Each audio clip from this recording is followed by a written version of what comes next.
পথ মেৰামতি কৰাত ব্যৰ্থ চৰকাৰ।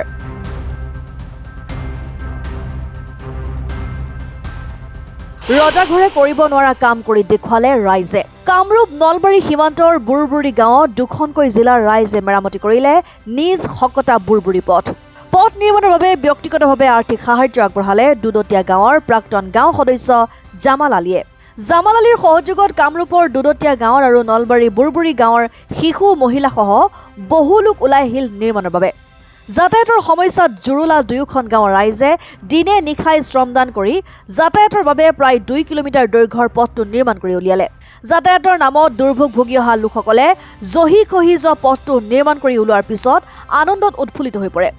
উল্লেখ্য যে এই গুৰুত্বপূৰ্ণ পথটো বছৰ বছৰ ধৰি মেৰামতি নকৰাৰ ফলত বছৰটোৰ বেছিভাগ সময় বোকা পানীৰে ভৰি থাকে, যাৰ বাবে এই বৃহত্তৰ অঞ্চলটোৰ জনসাধাৰণে যাতায়াতৰ নামত জমৰ যাতনা ভুগিব লগা হৈছে। বিশেষকৈ অঞ্চলটোলৈ এম্বুলেন্স আৰু অগ্নি নিৰ্বাপক বাহিনীৰ গাড়ী যাব নোৱাৰাৰ বাবে জৰুৰীকালীন সেৱাৰ পৰা বঞ্চিত হ'ব লগা হৈ আহিছে। অৱশেষত স্থানীয় সমাজকৰ্মী জামাল আলীৰ সহযোগত ৰাইজে নিজেই ওলাই আহি শিশু পুৰুষ মহিলা সকলোৱে লগ লাগি পথ নিৰ্মাণৰ কাম কৰে। পথ নিৰ্মাণ সম্পূৰ্ণ কৰাৰ পিছতে সংবাদ মাধ্যমৰ জৰিয়তে চৰকাৰৰ বিৰুদ্ধে ক্ষোভ উজাৰে। অতি শীঘ্ৰে পথটো পকীকৰণ কৰি যাতায়াত ব্যৱস্থা সুচল কৰি তুলিবলৈ অঞ্চলবাসীয়ে দাবী জনাইছে।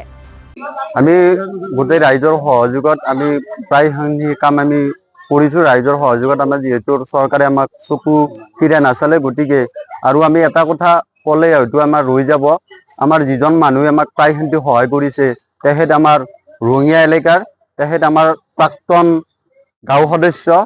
গতিকে তেখেতৰ নাম যিহেতু তেখেত অকল প্ৰাক্তন গাঁও সদস্যই নহয়, তেখেতে আমাৰ যিমানখিনি সামাজিক কামত ওতঃপ্ৰোতভাৱে তেখেত এজন সমাজকৰ্মী বুলিয়ে ক'ব লাগিব। তেখেতে ফাৰ্ষ্ট আমাৰ সমাজকৰ্মী, তাৰপিছত তেখেতৰ কিবা ব্যক্তিগত কিবা হেৰি আছে সেইটো আমি নাচাওঁ।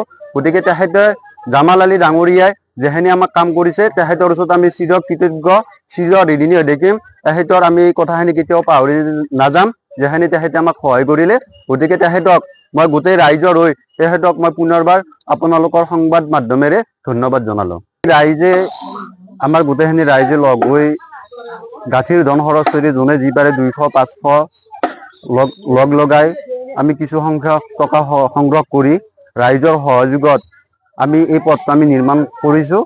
আৰু এটা কথা আমি ক'ব বিচাৰিছোঁ যে এই গাঁওখনৰ দাঁতিকাষৰীয়া অঞ্চলত আমাৰ ডক্টৰ হিমন্ত বিশ্ব শৰ্মা মুখ্যমন্ত্ৰী, তেখেতৰ লাতিমা গাঁৱৰ কাষতে আমাৰ এই গাঁওখন অৱস্থিত। কিন্তু আজি প্ৰায় 2টা কাৰ্যকাল গুজৰি গ'ল, কিন্তু কোনো এখন চৰকাৰে আমাৰ এই গাঁওখনত পিঠি দি আছে। গতিকে আমি এটা কথা অনুৰোধ কৰিবলগীয়া কথা নাই, কাৰণ আমি 2টা কাৰ্যকাল সিহঁতক অনুৰোধ জনাই ৰাইজে আজি শুভত উজাৰি দি তেখেতে অলপ আগত এজন ৰাইজে ক'লে যে শুভত কৈছে, কাৰণ আগন্তুক দিনত কংগ্ৰেছ চৰকাৰে যিটো কৰিলে তাৰপিছত বিজেপি চৰকাৰে কৰিলে।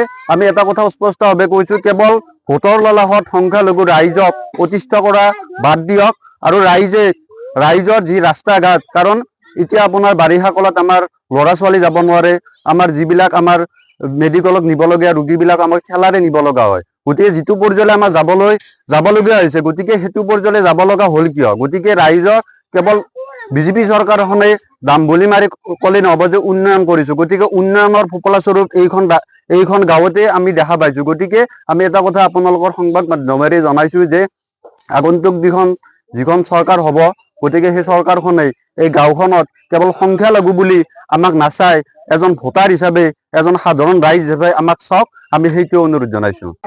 নলবাৰী জিলাৰ ঘগ্ৰাপাৰ অঞ্চলৰ পূব দক্ষিণ প্ৰান্তত এই বুৰবুৰী গাঁও অৱস্থিত। এই গাঁওখনত বহুত পালি নেতা গুচি গ'ল। আমি MP ৰমেন ডেকাক জিকালোঁ, দিলীপ শইকীয়াক জিকালোঁ, কোনো ধৰণৰ আমাৰ ইয়াত উন্নতিৰ ফলত বা ৰাইজৰ উন্নয়নমূলক কাম হোৱা নাই। এই যিখন দলং ফুটব্ৰিজ আছে, এইখন প্ৰাক্তন মদন কলিতাৰ দিনত এনেকুৱা আধৰুৱা দুফালে ভাঙা জৰাজীৰ্ণ পথত আছে। কিন্তু এতিয়ালৈকে আমাক এই MP দুজনক বাদেও আমাৰ জয়ন্ত মল্ল বৰুৱা MLA হ'ল, অশোক শৰ্মা MLA হ'ল, আকৌ জয়ন্ত মল্ল বৰুৱা MLA হ'ল, কিন্তু আমাৰ বুৰবুৰী এই মাইনৰিটি বুলি এইখিনি তাৰমানে মাহী মাকৰ নিচিনা চাই এইখিনি তাৰমানে ভোট নাপাওঁ বুলি আনকি ঘগ্ৰাপাৰ মণ্ডলত ডিম্বেশ্বৰেও কয় যে এ কেটেগৰী আৰু বি কেটেগৰী চি কেটেগৰী ভাগ কৰি হোৱা জেগাত তাৰমানে আমাৰ আঁচনি পেলাক আমি মাইনৰিটি ফালত তাৰমানে আমি ভোট নাপাওঁ সেই ক্ষেত্ৰত তাত পেলাব নালাগে কিন্তু মই হয় মিত্ৰজোঁটৰ ময়ো এজন সদস্য বা বুথ কমিটিৰ সভাপতি কিন্তু আমি মানাব নোৱাৰো এইটো মাহী মাকৰ নিচিনা চাই মুছলিম এৰিয়াৰ কাৰণে কিন্তু ইয়াত কোনো চৰকাৰৰ অনুদান নাই চৰকাৰৰ সহায় সহযোগ নাই আমি ৰাইজেই হাত জোকাৰি এই ৰাস্তা বনাবলৈ আজি আৰম্ভ কৰিছো এনেকুৱা দুখীয়া পৰিয়ালৰ লোক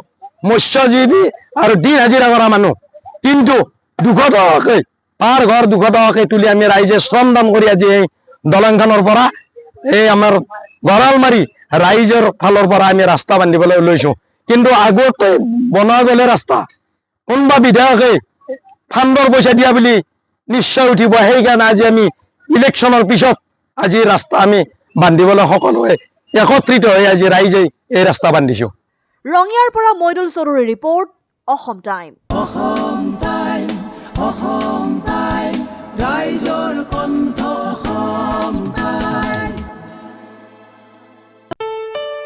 ঘৰত আনন্দ আৰু সম্পৰ্কৰ চমক বজাই ৰাখিবলৈ জৰুৰী হৈছে সকলো আনন্দময় মুহূৰ্তত মৰমৰ উপহাৰ দিয়াটো সেইবাবে মধুশ্ৰী জুৱেলাৰ্ছে আনিছে সকলো ৰঙীন ক্ষণৰ বাবে বিশেষ গহনা হীৰাৰে হওক সোণৰে হওক বা ৰূপৰে হওক শ্ৰেষ্ঠ ডিজাইনছ আৰু হলমাৰ্কযুক্ত গহনাই ৰাখে সম্পৰ্কক নিখুঁত তেনেহ'লে আজিয়ে আনক আনন্দ মধুশ্ৰী জুৱেলাৰ্ছৰ সৈতে যোগাযোগ কৰক 7002800341 নাইবা ভিজিট কৰক LNB ৰোড নলবাৰী অসম